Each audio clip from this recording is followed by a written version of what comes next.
Hello students, उम्मीद है कि आप अच्छे प्रकार से होंगे।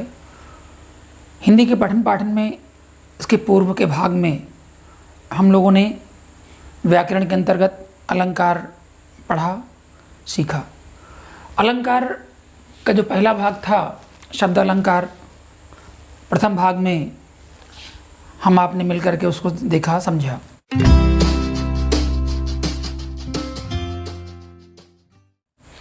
बच्चों, आज हम अर्थालंकार के अंतर्गत उसके भेद, जो प्रमुख भेद हैं, उनका अध्ययन करेंगे। पहला हमारा मिलता है उपमा अलंकार। उपमा अलंकार, उपमा अलंकार क्या होता है? परिभाषा के दृष्टिकोण से देखा जाए तो हमने बोर्ड में आपकी सुगमता के लिए इंगित कर दिया है, क्योंकि जो भी परीक्षाएं हो रही हैं 9 से लेकर के 12 तक, इनमें आपको परिभाषा लिखनी पड़ती है और इस परिभाषा को आपको रेखांकित करते हुए कैसे अंक अर्जित करने हैं, उदाहरण देखें। जहाँ दो भिन्न वस्तुओं, व्यक्तियों में से किसी के गुण के आधार पर समानता प्रकट की जाती है, वहाँ उपमा अलंकार होता है। आशय हो गया कि किन्हीं दो व्यक्तियों के, दो वस्तुओं के समान गुणधर्मों के आधार पर तुलना की जाए। तुलना माने तौलना, तौलना माने तुलना करना। जब हम तौलते हैं तो तुलना करते हैं, और जब तुलना करते हैं तो वहाँ पर अलंकार हमारा हो जाता है उपमा अलंकार। उपमा अलंकार हो गया।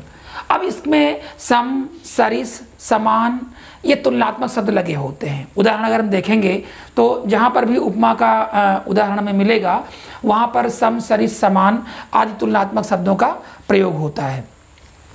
ये जो प्रतियोगी छात्र हैं, इनको उदाहरण की या परिभाषा लिखनी नहीं होती है, इनको उपमा का उदाहरण पहचानना होता है। जरा ये लोग ध्यान से सुने इस बात को। जो भी उदाहरण रहेगा, ये विशेष पहचान हमने डाल दी है।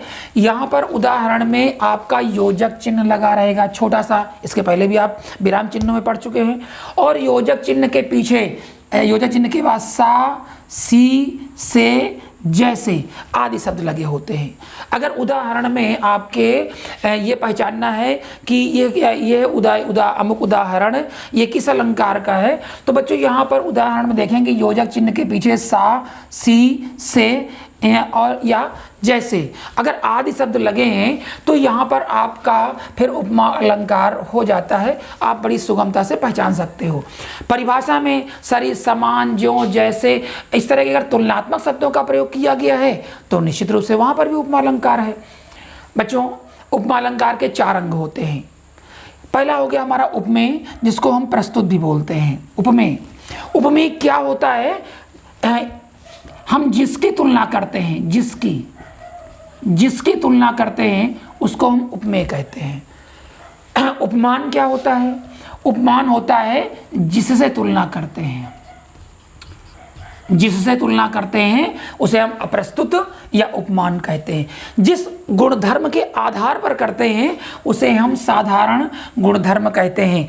किस आधार पर कर रहे हैं, यानी अगर ये उदाहरण ले लिया जाए कि सीता का मुख चंद्रमा के समान सुंदर है, उदाहरण को समझते रहे कि सीता का मुख चंद्रमा के समान है, तो यहाँ पर अगर हम देखेंगे तो सीता का मुख, ये क्या हो जाएगा? आपका उपमेय हो गया।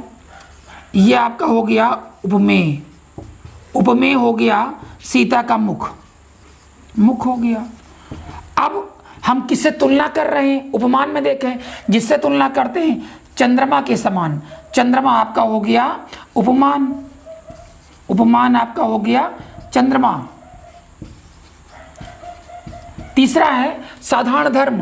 किस धर्म के आधार पर किया जा रहा है, तो आपको मिलेगा कि ये सुंदर है। सुंदरता का जो गुण है वह आपका हो जाता है साधारण गुण धर्म, तो इसको हम कहते हैं सुंदर या सुंदरता। यहाँ पर किस कोमल है, सुंदर है, अच्छा है, जिस गुण धर्म के आधार पर किया जाएगा बच्चों वह हो जाता है साधारण गुण धर्म। और चौथा होता है वाचक शब्द। वाचक शब्द देखेंगे तो सीता का मुख चंद्रमा के समान सुंदर है। समान यानी वाचक शब्द आपका हो गया के समान, के समान।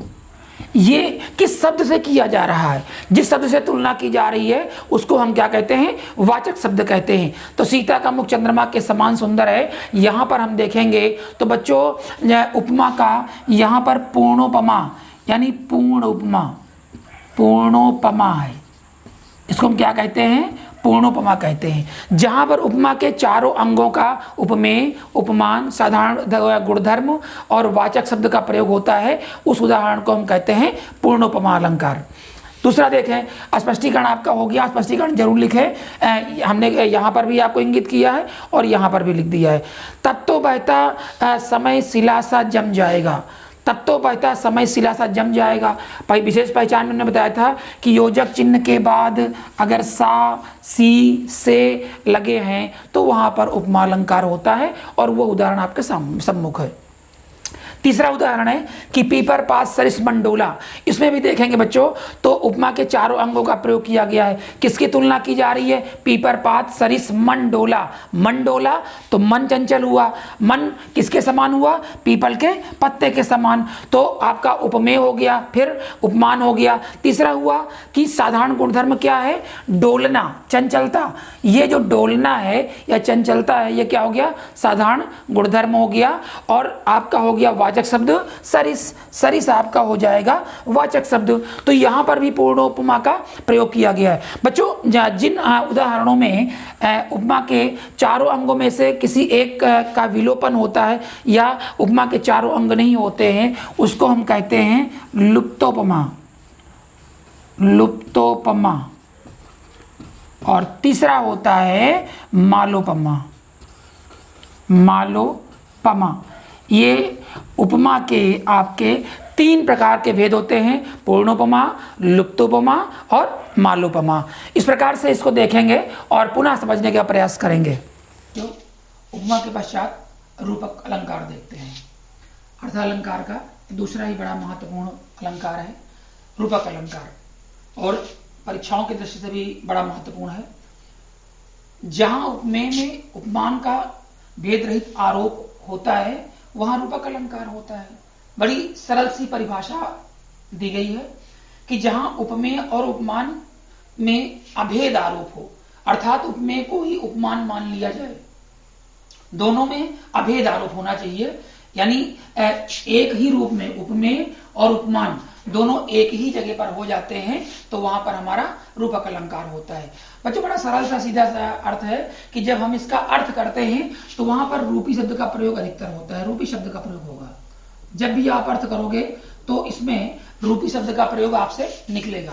हमारी जो प्रतियोगी परीक्षाएं देने वाले बच्चे हैं वो क्योंकि वहां उन्हें परिभाषा नहीं लिखनी है, उनको वहां पर अलंकार छांटना होता है, तो एक महत्वपूर्ण विषय इसमें निकलता है जो आपका योजक चिन्ह है, इसके बाद में योजक के बाद सा, सी, से, जैसे ये शब्द नहीं लगे रहेंगे। उपमा में ये शब्द लगे रहेंगे। दोनों में अंतर समझना है आपको कि उपमा में योजक चिन्ह के बाद सा, सी, से, जैसे लगे रहेंगे, जबकि रूपक में योजक चिन्ह के पश्चात सा, सी, से और जैसे ये शब्द नहीं लगे होंगे। अगर नहीं लगे हैं तो आप निश्चित मान के चलो कि वहां पर रूपक अलंकार है। उदाहरण के माध्यम से इस बात को समझते हैं। स्पष्टीकरण चूंकि आपको लिखना ही होता है, बिना स्पष्टीकरण के तो कोई मतलब नहीं होता है, तो इसलिए स्पष्टीकरण तो आपको लिखना ही चाहिए। जो बच्चे अपनी नोटबुक में नोट कर रहे हैं उनमें स्पष्टीकरण अवश्य नोट करें। उदाहरण दिया हुआ है कि वीति विभावरी जागरी, अंबर पनघट में डुबो रही, तारा घट उषा नागरी, वीति विभावरी जागरी। बच्चों प्रसाद की पंक्तियां बड़ी महत्वपूर्ण हैं। अब हम देखते हैं कि रात बीत गई, अंबर पनघट, अंबर क्या है? पनघट हो गया, तारा क्या हो गई? घट हो गए, और उषा क्या हो गई? चतुर्नायिका हो गई। उपमेय इसमें देखें तो आपका हो गया अंबर। आप किसकी तुलना कर रहे हैं? जिसकी करते हैं वो उपमेय होता है, तो अंबर हो गया। फिर यहां पर आपका हो गया तारा, और फिर हो गया उषा। अंबर हो गया, दूसरा हुआ तारा, और तीसरा हुआ उषा, उषा रूपी नायिका। ये हो गए 3 आपके। अब उपमान किसकी तुलना कर रहे हैं आप? किससे? आप उपमान में उपमान का उपमेय में अभेद आरोप कर रहे हैं। तो अंबर में आप कर रहे हैं बच्चों पनघट का। पनघट, अंबर ही पनघट है, अंबर ही पनघट है, तारा क्या है? तारा ही घट है, घट मीन्स घड़ा, तारा ही घड़े हैं, और उषा ही क्या है? चतुर नायिका है, नागरी है, चतुर नायिका है। बच्चों यहां पर हम देख रहे हैं कि उपमेय अंबर तारा उषा हो गए, और अब उपमान में हो गया पनघट घट और नागरी चतुर नायिका। दूसरा उदाहरण देखते हैं, पायो जी मैंने राम रतन धन पायो। अब देखें, हमने कहा था कि आपका जो योजक चिन्ह है इसके बाद सासी से नहीं आएंगे। यहां राम रतन में आप देखें योजक चिन्ह लगा हुआ है और राम के बाद सासी से नहीं आए। दूसरा शब्द आया है पायो जी मैंने राम रतन, मैंने कौन सा धन पाया है? राम रतन रूपी धन प्राप्त किया है। राम रतन धन पायो, तो यहां पर क्या हो जाएगा? आपका रूपक अलंकार हो जाएगा। अगला उदाहरण देखते हैं कि चरण कमल बंदो हैराई। यही देखें यहां पर भी वही है कि चरण और कमल उपमेय और उपमान, और दोनों को ही एक मान लिया गया। वही चरण है, वही कमल है, कमल भी वही, चरण भी वही। हे प्रभु, मैं आपके कमल रूपी चरणों की वंदना करता हूं। कमल भी वही है, कमल भी वही है, और चरण भी वही है। उपमेय और उपमान दोनों एक ही स्थान पर होने के कारण से आपका यहां पर इस उदाहरण में रूपक अलंकार हो जाएगा। बच्चों इसी प्रकार से हम देखते हैं कि हमारे रूपक अलंकार के भी तीन भेद होते हैं। पहला हो जाता है आपका शांग रूपक,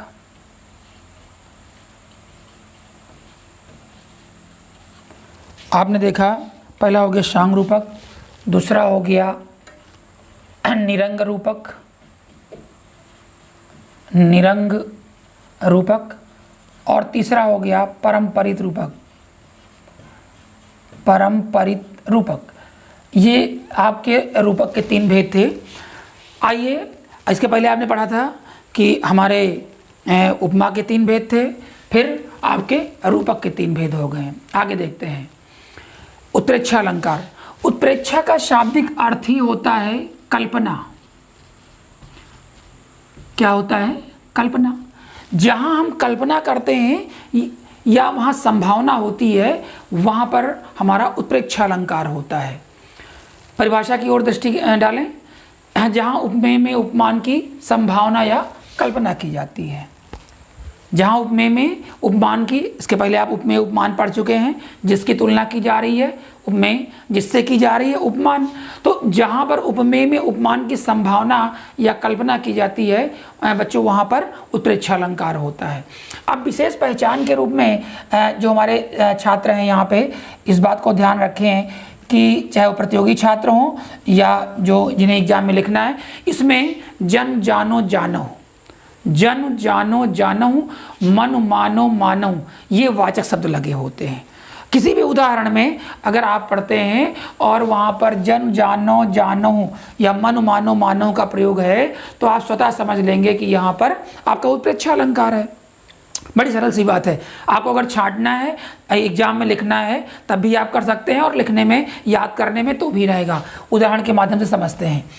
मकराकृति गोपाल के सोहत कुंडल कान। भगवान श्री कृष्ण के मकर के जो आकृति कुंडल हैं, बड़ा ही सुंदर चित्रण किया गया कि मकराकृति गोपाल के सोहत कुंडल कान, धरो मनो ही धर समरु ड्योढ़ी लसत निशान। अब उदाहरण के माध्यम से हम देखते हैं कि यहाँ पे हमारा जो स्पष्टीकरण हुआ कि मकराकृति गोपाल के सोहत कुंडल कान, यहाँ पर हम देख रहे हैं कि गोपाल के जो कुंडल हैं वो क्या हो गए? उपमेय हो गए। जो कुंडल हैं बच्चों वो क्या हुए? उपमेय हो गए, उपमेय। अब कुंडल हमारे हो गए उपमेय, और उपमान क्या हुआ? इन्होंने फिर आगे कहा कि धार्यो मनो ही धर समरु ड्योढ़ी लसत निशान। अब ये आपका इस तरह जो निशान है, निशान ध्वजा या पताका होती है, ये आपका हो गया उपमान, उपमान। तो यहाँ हम देख रहे हैं कि उपमेय और उपमान को एक ही जगह कर दिया गया है। ये कामदेव का जो निशान है, जो ध्वज का प्रतीक होता है, वह उसमें भी मकर की आकृति का निशान बना होता है। तो बच्चों यहाँ पर उपमेय और उपमान दोनों को भगवान श्री कृष्ण के कुंडल वो मानो कामदेव की ध्वजा हैं ऐसा प्रतीत होता है। धरो मनो हीधर समरु ड्योढ़ी लसन निशान, और यहाँ मनो का प्रयोग किया गया है, अतः यहाँ पर क्या हमारा है उत्प्रेक्षा अलंकार है। दूसरा उदाहरण देखते हैं कि सोहत ओढ़े पीत पट श्याम सलोनी गात, सोहत ओढ़े पीत पट श्याम सलोनी गात, मनो नीलमणि शैल पर आतप पर्यो प्रभात, मनो नीलमणि शैल पर आतप पर्यो प्रभात। अब अगर हम यहाँ देखते हैं तो हमारा जो स्पष्टीकरण में हमारा हो जाएगा, स्पष्टीकरण में लिखेंगे हम, ये जो आपका हो गया पीत पट, पीत पट जो पीताम्बर है, कहीं कहीं पीत पट मिलता है, कहीं कहीं पीत पट मिलता है, जो पीताम्बर है। अब भगवान श्री कृष्ण का जो शरीर है वो कैसा लग रहा है और उनका जो पीताम्बर है वो कैसा लग रहा है, यहाँ पर ये देखना हमको है कि आतप पर हो पीत पट में, और आतप, आतप होता है धूप, आतप क्या हमारा है जो धूप होती है आतप। तो यहाँ पर हम देख रहे हैं कि जो धूप है और ये पीतपट है, यहाँ पर नीलमणि और सलोने गात, इसमें ये उपमान के रूप में यहाँ पर दिए गए। अर्थात भगवान श्री कृष्ण के जो शरीर है और उस पर जो पड़ा हुआ पीताम्बर है वह उसका, और नीलमणि का और श्याम सलोने गात का, दोनों का एक ही स्वरूप कर दिया गया है। दोनों की एक ही कल्पना करने से यहाँ पर बच्चों उत्प्रेक्षा अलंकार है। अब आपको पुनः मैं बताता चलूँ कि ये पुनः आपके ये उत्प्रेक्षा के भी 3 भेद होते हैं। कितने भेद होते हैं? आपने देखा कि पहले उपमा के 3 भेद हैं, फिर आपके रूपक के 3 भेद हो गए, अब आपके उत्प्रेक्षा के भी आपके 3 भेद हो गए। पहला भेद हो गया आपका वस्तुत्प्रेक्षा, पहला हो गया आपका बच्चों क्या हुआ कि वस्तुत्प्रेक्षा हो गया पहला वाला। आइए दूसरा देखते हैं, दूसरा होता है हेतुत्प्रेक्षा, हेतुत्प्रेक्षा, और आपका तीसरा होता है फलोत्प्रेक्षा, फलोत्प्रेक्षा। बच्चों आगे के जो हम लोग वीडियो बनाएंगे उसमें इनके जो रूप बताए गए हैं इनको हम लोग डिटेल से और पढ़ेंगे कि वो उत्प्रेक्षा तो होता है, लेकिन कहाँ पर वस्तुत्प्रेक्षा है, कहाँ पर हेतुत्प्रेक्षा है और कहाँ पर फलोत्प्रेक्षा है। पुनः इन्हें अपनी डायरी में नोट करेंगे, अब नोटबुक में नोट करेंगे, और इस अर्थालंकार के अभी अन्य और भी बहुत सारे भेद हैं, उनको हम लेकर के अगले वीडियो में आपके सम्मुख पुनः उपस्थित होंगे। लेकिन उसके पहले हम चाहेंगे कि आप हमारे इस वातायन हिंदी को सब्सक्राइब अवश्य करें। बहुत बहुत धन्यवाद है, धन्यवाद।